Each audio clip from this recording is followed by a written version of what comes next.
Look, I want you to focus in on what I'm getting ready to say. This tragedy fits the profile across the United States on when these things happen. And here's what I'm talking about. A, somebody knew about it, that bad things were going to happen with this guy. And number two is, obviously, there's some mental unstableness involved in this. The FBI just released a report that those are the two major factors in all of these type of tragedies. The real sad part of this, other than the fact that two people are dead, is that there was a chance this could be stopped. You know why? The reason is he's on Facebook. He has said, I want to kill people and children.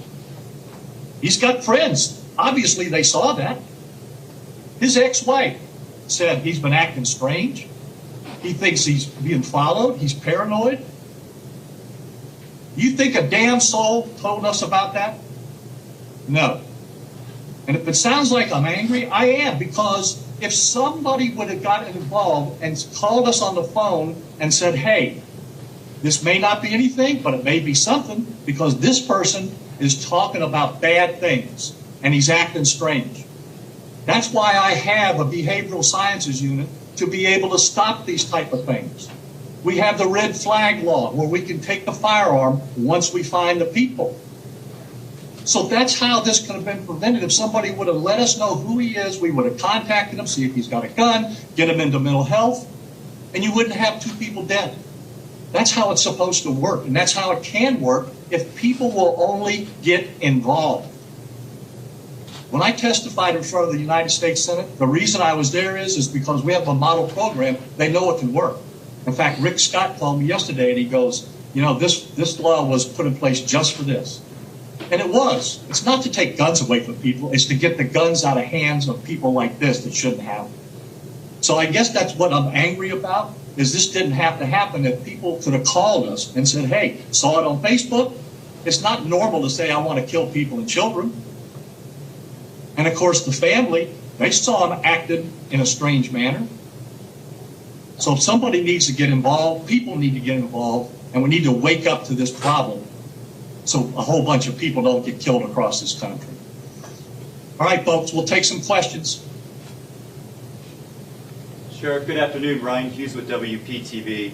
Do you happen to know if the gun that was recovered was registered to the shooter, and do you know when that gun was purchased? All right, we're in the process of tracking that right now. We believe we know who it was originally sold to. How this individual came in contact with it will depend on what the original person that bought it will tell us. So we're doing some tracing on that. We should have more information on that within a day or two.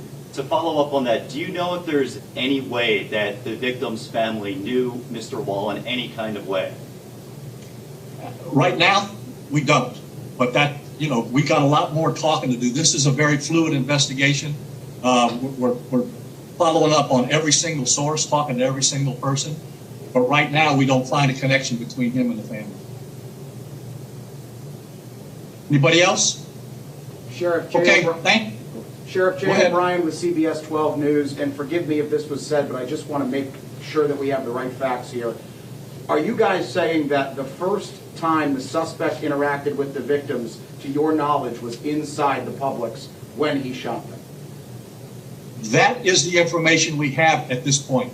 That doesn't mean it can't change after we talk to more people and do more interviews, but that's what we believe right now based on our initial investigation. Okay, thank you, folks. We'll get back to you when we have more, and Ms. Barbera there will be giving you a handout so you got something to look at. Thank you. Thanks, Sheriff. Thank you, Sheriff. Thanks, Sheriff.